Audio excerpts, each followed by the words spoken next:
G'day, I'm Sarah Williams, romance author and independent publisher at Serenade Publishing. Today I'm talking to Australian rural romance author Pamela Cook. Thanks for joining me, Pam. Nice to be here. Thanks, Sarah. I met Pam earlier this year at the Romance Writers of Australia conference, which was held in Brisbane, and I'm also currently doing the Queensland Writers Centre Year of the Novel online course, which she is the tutor for. So I'm really thrilled to have you here and be able to talk to you about your career so far. Yeah, great to be here. Looking forward to it. Brilliant. Always up for a chat. Yep. Can you just tell us about your journey so far to publication? Okay, sort of hard to know where to start really, but I guess I wrote a literary fiction style book over probably a long period of time, 6 or 7 years, after I'd done a master's in creative writing, and that's what really hooked me on writing itself. And then I'd spent a long time, revising that book and going over it, and I had started to submit it. But because it was such a long, drawn-out process, and obviously I learned a lot in that time about writing and about, everything to do with writing, revising, editing, the whole publishing industry. So it was a really great learning, process. I was also in a writers group at that time. We met and still do meet regularly. So it was great to be able to feed off each other and help each other with information. And then a friend in the writing group suggested I do NaNoWriMo, which... I'm sure most people who will be watching this would know about Nano, 50,000 word challenge to write a book in a month. And because I'd spent so long on the first novel, it was like, what? I can't do that. 50,000 words in a month. I wrote 20,000 words. It took like 7 years or something. Anyway, I did it, and I just thought I'm just going to, go with the whole process, write every day, which I really hadn't been doing. I guess I was pretty stop-start because I had young kids and all that sort of thing. Anyway, I wrote it, and this whole story came out, and it was quite an interesting process for me, for someone who had spent a long time on one book, and then to just write basically whatever came into my head. But it really taught me a lot about that whole writing process and that whole role, I guess, of our subconscious in, creating stories and learning to trust that and go with it. So that story sort of stayed with me, and I went back. I didn't really add much to it, but I thought, I want to revise that story. So I did a little bit, and then I submitted to the Queensland Writers Centre Hatchet Manuscript Development Program. And, much to my surprise, was accepted into the program. And so there were 9 of us that went. That was in 2011. Yeah. We went on that program, and I came home, did the revisions that the publisher had suggested, and sent it back, and then I got a phone call from them about 6 weeks later saying they'd like to publish it. Oh, wow. Yeah, that was Blackwattle Lake. So yes. That was my first rural romance. Although, interestingly enough, at the time that I wrote that, I hadn't known about rural romance as a genre. So because I have a horsey sort of family, I just thought, I'm going to write something with horses in it, and I had this sort of female protagonist that was a bit conflicted and had issues from her past. Anyway, of course, when the publisher saw it, because rural romance had become a thing by then, that was in 2012, they sort of went, wow, we haven't got any rural romance people, you're it type thing. So it was sort of a bit of a surprise to be put into that genre because, that book in particular, of probably all 4 of my books, published books, really doesn't have any romance. Or there's maybe a couple of little things, and there's a suggestion of romance. Yeah. But anyway, it's a rural fiction story, and it has, maybe a thin element of romance. So after that was published in December 2012, Hachette asked me to write another book. So I was contracted for that. That was Essie's Way. And again, that was a story that I'd started. Well, it wasn't really a whole story. It was sort of fragments of stories that I put together because I had to come up with something fast. And again, I used that same process of writing quickly, and I've sort of really become quite hooked on that idea of getting a first draft out quickly. And I've had 2 subsequent books, Close to Home and The Crossroads, which was out in December last year. It's a year old, I can't believe it. Yeah. So there have been, I'm marketed as rural romance, and there are romantic elements in my books because I've sort of gone with that whole thing. Yeah, I'm loving it. That's excellent. So tell us more about the mentorship with Hatchet. Was that something, did you fly to Brisbane and have to stay there and do it? Yeah, so so that whole process, they run this manuscript development still every year, this program. So basically you submit 50 pages. If they like it, they ask you for more. And it was quite funny because at the time I submitted it, I think it closed in July, and they wouldn't contact you until October. And I thought, oh, well, if they want to see more, I've got plenty. I'll revise it in the meantime. And, of course, I did no revision in the meantime, or very little. And then I got a phone call saying, oh, Hatchet really liked your manuscript and they want to see the rest, you know. I said, all right, when do they want it by? And it was like, 2 days' time. So that was a mad, furious 48 hours of pretty much no sleep and full-on revision. And I just sent it off going, oh, well, that's the end of that story. Like that, you know, there is no way that is going to get, you know, looked at. But, yeah, I think because they wanted something in that genre. And so there were 9 of us. So I was accepted into that program. And then there were 9 of us that went to Brisbane to the Queensland Writers Centre for a weekend. And it was great because it was, again, you were learning all about the publishing industry, how it worked. You got to meet a publisher who had already read your manuscript, so it was a fantastic foot in the door. You know, you weren't in the slush pile. Yep. You got feedback from the publisher, and, you know, then I guess it was up to you whether you took that on board or not. I did. I think most of us did. And then it was up to you to then submit later on. So I think that was in the November of 2011, that weekend, and then I didn't end up submitting probably until the end of April, and I think I got the phone call from them sort of early June, and it was really, again, you know, oh, we love your manuscript and we want to have it out by Christmas. So it was like, oh, what? You know?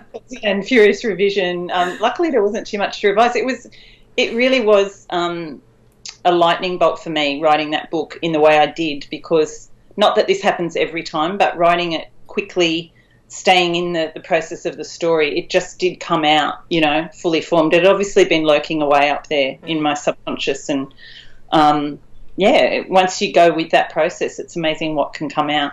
Excellent. And I know the Hatchet Mentorship has closed for 2017, being that it's almost December now anyway. But I think that closes again around about July or August, so if anyone is looking at doing it for next year. So this one's through the Queensland Writers Centre. I'm not sure. I think they've got one for each of the other states as well, or do something similar. I know Hatchet's really good with helping aspiring authors. Oh, they're doing something, I think, through the South Australian one now.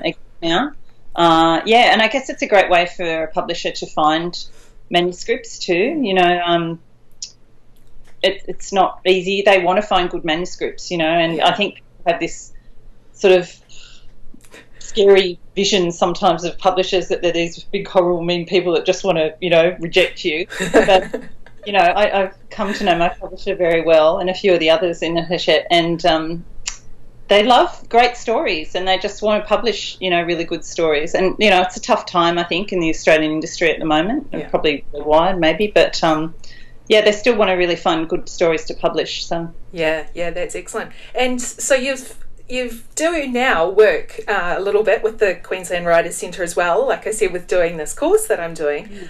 So this one, the Year of the Novel, is an online course that only started like 6 weeks ago, if that. And so tell us about how you're helping mentor us doing this course. Yeah, well, I guess I've always, I did my Masters in Creative Writing in 2000 to 2003, but in my previous life, I'm a high school teacher. So teaching's in my blood, and I really, really love teaching adults writing. Like I was still teaching high school when I was writing my books, but I just sort of got really sick of classroom management, to be honest.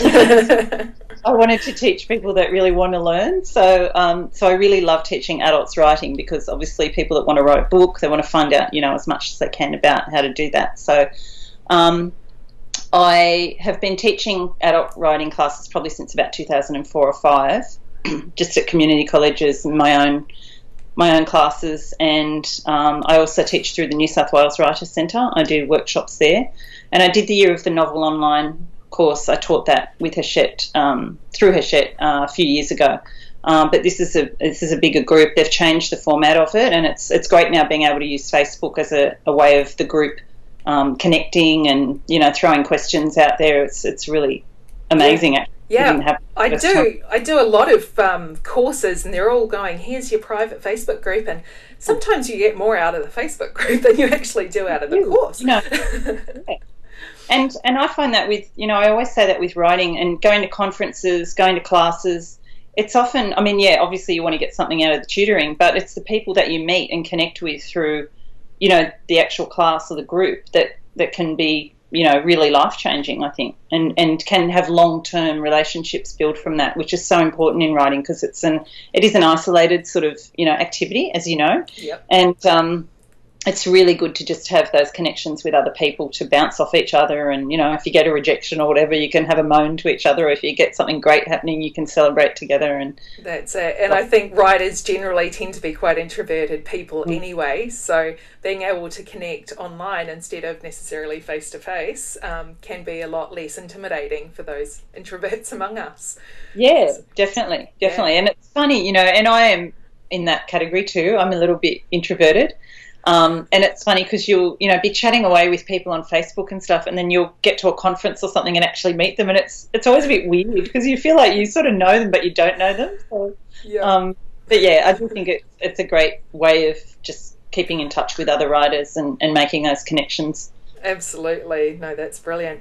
So when you do your mentoring, do you have some key advice that you give to aspiring writers? Yes, I do. So I love to teach beginning. I teach different levels of writing, but I do love to teach beginning writers, and I've learnt that there's a few really important things. So definitely writing often is key. I'm not someone that has a really rigid routine, although every year I say, but this year I'm going to be very organised and disciplined. I'm going to sit down every day. And what are we now in November? And yeah, that hasn't happened yet. Next year, 2018.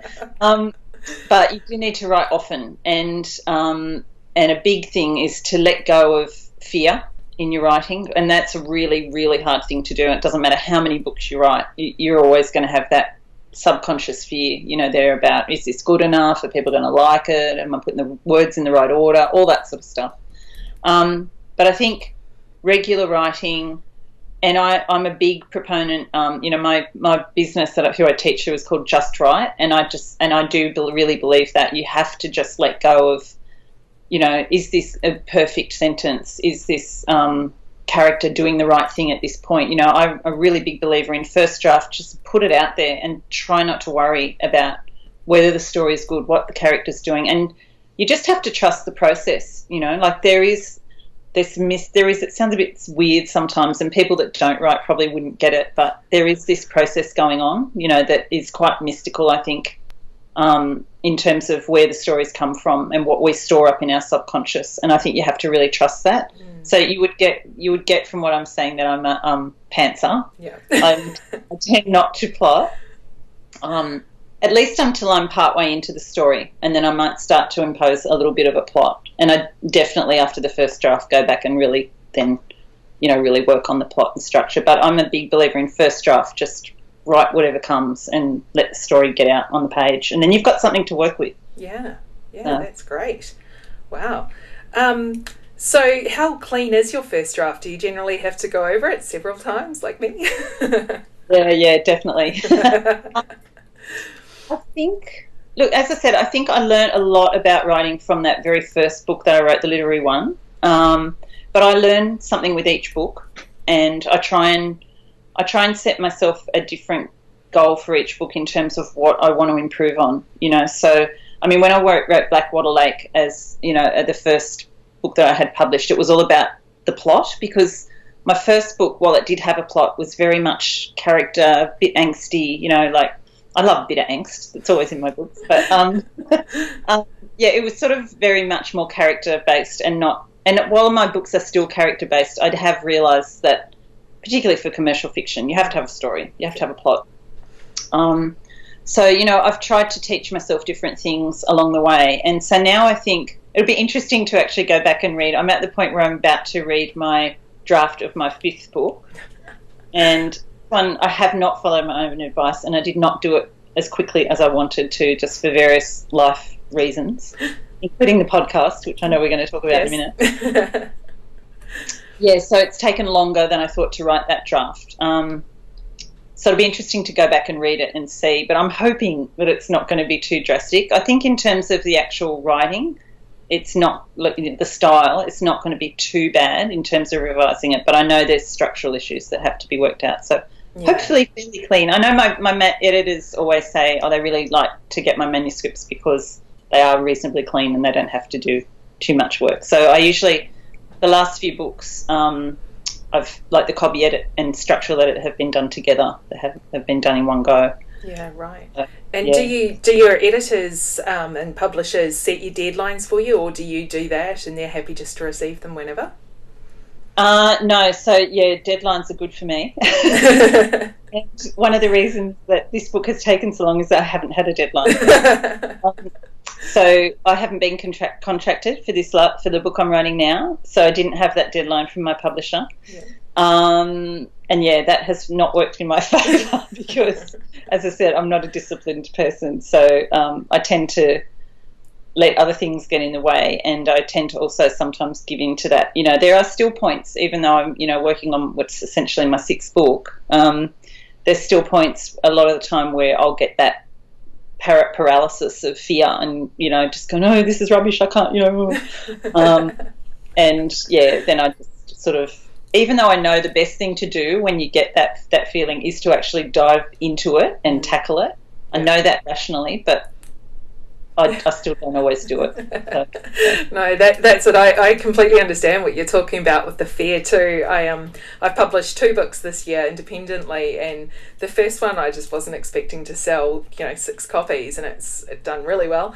And so I really was worried writing my 2nd book. Oh no, what if no one likes this one and I'm a one-hit wonder or something? But there's always that amount of fear, and I know people who have written dozens of books, and they still talk about having that fear of the first draft and then fear of not being good enough, and it's definitely real. I know they do talk about second book syndrome, but I think you have that with every book you write. Really.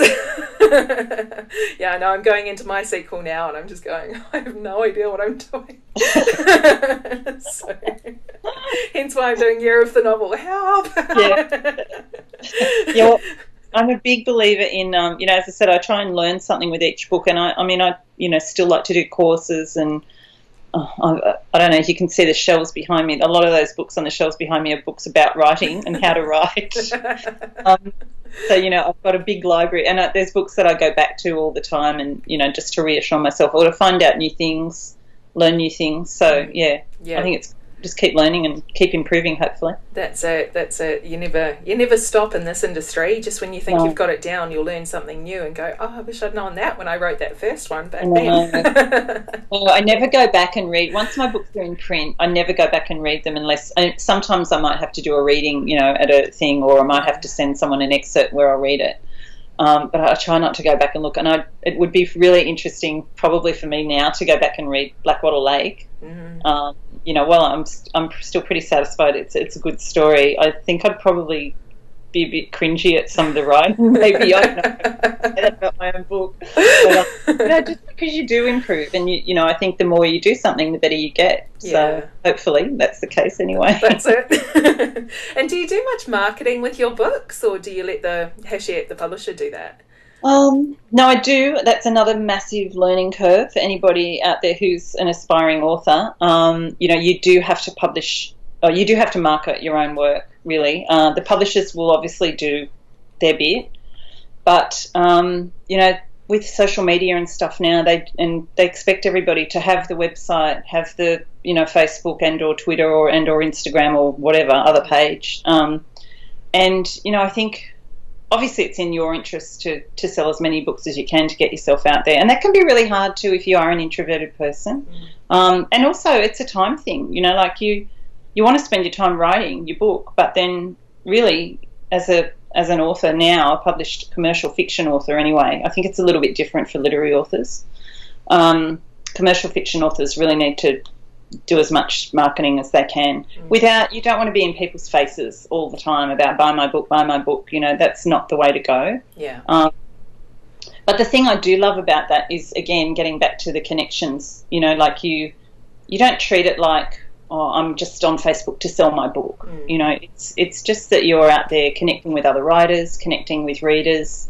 And, you know, I love to get feedback from my readers on Facebook, and they send me emails and stuff. So it's a great part of it, but it is a time thing. And, again, it's something you have to be aware of. And, you know, like I know some authors like Natasha Lester. Natasha's great at really dividing her time up. So, you know, if you speak to her, we interviewed her on the podcast, and she'll say, you know, she spends X number of hours on this particular day doing Facebook or, you know, whatever. So really sort of incorporating that into your routine, I guess. So that's my aim for 2018. Yes.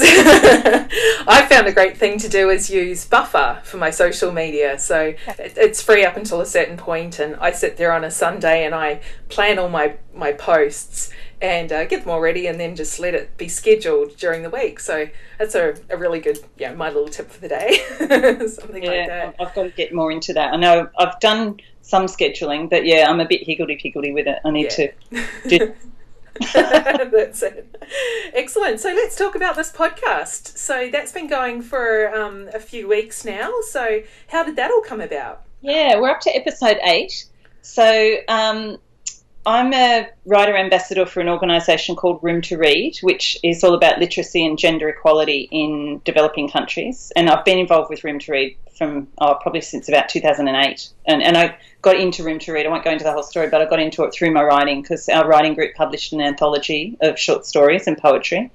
And we wanted an organisation to, you know, once we sold all our, you know, copies and made a huge profit, we wanted to just donate the money to charity. We ended up donating $6,000, and that was a library in a village in Nepal that funded. So that was great. Awesome. And then I was involved with them in the student program, but now I'm a writer ambassador for them.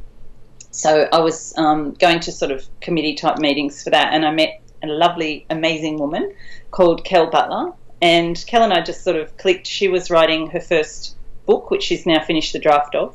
So we got chatting, you know, she was asking me about writing, and we started to talk on, we live at opposite ends, so she's north of Sydney and I'm south, but talked on, Facebook and email, and then we started having phone conversations, and, you know, we both have quite a strong feminist streak. I've got 3 daughters, and, you know, in the post-Trump, I think, environment, you know, we were ranting one day about your feminism and stuff, and Kel's a big podcast listener, always has been. And at that point, I had not listened to a podcast, I must say. And she said, oh, wow, we should do a podcast about writing and women. And I said, yeah, we should, you know, well, let's do it. And we did. So Kel just went, right. She took herself out, and she basically taught herself everything about podcasting. Wow. Got the equipment. She said, look, it's not that hard. We can do it by Skype. And because we had connections with a number of writers through Room to Read, and also through my own, you know, network of writing friends, we've had amazing interviews with people. So our very first interview was with Mia Friedman. Mm-hmm. We've interviewed, so we're doing a combination of fiction and non-fiction authors, female authors, and we decided our very first episode was Kate Forsyth and Belinda Morell, and then we also decided on this format where we talk about different issues to do with writing. And we found that episode was very long, because we had the interview and all the other stuff together. So we've changed the format, so every second episode now is just purely an interview with an author, and the other alternate episode is about you know, writing issues. So using Kel's sort of experience of being a new writer and my more, I guess, professional, like longer term experience, and just sort of combining it and having a chat about different issues to do with writing. So it's amazing. Like yesterday we interviewed Pamela Freeman. We've got Tracy Spicer coming up. We've interviewed her, so she'll be our next episode. And Natasha Lester. We've got heaps of great people coming up, and it's amazing how easy it is to just fill up an episode with talking about writing issues. It is. Fun. Yeah, and I love that you cut it into segments like that, and you've got a little bit of this and a little bit of that, and you're mentoring with Rake Hands as well. That's really interesting. Yeah. Ray's in my writing group. We met through the Sydney Writers Festival a couple of years ago. Again, great places to meet other writers. Yep. And, you know, we hit it off, and she hit it off with other people in my writing group. It was really weird because I met Ray one day at a workshop at the Writers Festival, and then the other 2 ladies in my group met her the next day. Wow. And we went back and talked about this amazing person that we'd met. And anyway, she ended up being in our writing group. And, obviously I've read her draft of her book, and then she's now with the Nash Agency, and she's seeking publication for her fantastic book, The Good Mother. Yes. And, it's been really good to be able to follow her sort of journey as part of the podcast. So we're hoping sometime soon to be able to say, Ray's got a publishing deal. Yay. That'll be coming up. Oh, that's fantastic. And so something else you've just announced is a writer's retreat coming up. So tell us about that, because I've got my credit card ready and I'm planning on booking today. So come on. Excellent. Well, I ran, I've done workshops, like quite a lot of workshops now, and then I ran a retreat. I actually attended a retreat in Fiji a few years ago with Kate Kennedy, which was amazing. And it was the most beautiful retreat on a smaller island in Fiji, Savu Savu, and at Daku Resort. And they run lots of writing, reading, painting, yoga, all those sorts of things. So I actually approached them and said, how about, I run a writing retreat, had a few more years experience now. So I did that, and it was very small. There was only 3 people, but it was a great way to cut my teeth on actually, a longer term workshop style thing. And there were quite a few people that contacted me and wanted to do the retreat, but, couldn't get to Fiji or couldn't afford that, the airfares and everything. So I thought this year, for 2018, I'm doing one closer to home, and it's in Segenho. I think that's how you pronounce it. Anyway, it's near Scone. Again, writing connection. So fabulous lady, Jen Tomasetti, who used to be in my is still part of the writing group, but she started up this bed and breakfast at Russley Rural Retreat. And, we were chatting and said, it'd be great to run a retreat there. So, it's just going to be small, and there'll only be 9 spots. And I've decided to do it sort of as a masterclass for people who are really hoping to be published, because what I've found is in the past, if you have classes where you have beginning writers or people that haven't written anything but want to write, and then you have someone who's done 3 revisions of their novel and, really wants to get their book to a publisher, they're just 2 different ends of the spectrum. Yeah. So I really want it to be for people who, really want to be published. They've got the manuscript there. They know it needs a little bit more work, and they just want to find out, and obviously I'm not a wizard that can wave a magic wand and say, do this, this and this, and you're sure to be published. But I just think I have, had some experience now in commercial fiction publishing, and I really want to share that knowledge and help people maybe get there. And also, for people who decide, a lot of people now are deciding to self-publish and go indie, even without approaching traditional publishers, and there's definitely, that can be a great idea. And, we'll be talking about that as well as an option on the weekend. Yeah, no, that sounds great. So that's going to be in April 2018. Yeah, April 20 to 22nd, and all the details are on my website. Yeah. And Facebook page. Excellent. So please, anyone out there that's in the market for a writing retreat in April, check it out. There's quite a few people who do writers retreats now, and this is just great that it's April and in New South Wales, so nice and accessible. I know Vanessa Carnevale's doing one in Tuscany, and how good would that be? Oh my gosh. I'm pretty sure that sold out very, very quickly. He's going on that, and I'm very jealous. Yes. I don't know how much writing I'd get done in Tuscany though. I think there'd be a lot of red wine drinking and pasta eating. That's for sure. So gazing at the hills. Yeah, that's absolutely brilliant. Excellent. Well, where can people find you online, Pam? So my website is pamelacook.com.au, and if they go to Pamela Cook Author on Facebook, and I'm also on Twitter. But all the details are on my website, so it's probably the best place to go to start with. Brilliant. Yeah. So that's where we can all go and book this retreat and check out when this new book comes out. Do you think it'll be out in 2018? Possibly not, because I have, as I said, I guess the fact that I didn't have a deadline, I've had some family, stuff, life issues going on, and also the podcast setting that up has taken some time, and now that we sort of know what we're doing, we'll be able to get into a more solid routine with that next year. So I've got plans to finish the revisions hopefully by February and get it to a publisher. I'm not sure whether it will be with Hatchet or whether it will be elsewhere. So we'll see. And yeah, so I don't know, but hopefully sometime in the next 6 months I'll at least know when it will be published. That's it. Well, we'll all be waiting for that next one. And until then, of course, go to your website and we can look at all the other ones. So you've already got 4 out. So that's absolutely brilliant. We can all stock up on those ones while we're anxiously waiting. And check out your podcast, of course. So that's on iTunes and Stitcher and all the other podcatchers. And Rights for Women, I can highly recommend that one. I do love listening to it. It's one of my favourites. Thank you. Excellent. Well, thank you so much for joining us today, Pam. I really appreciate that. Great. Yeah. Thank you very much, Sarah. Brilliant. Thanks.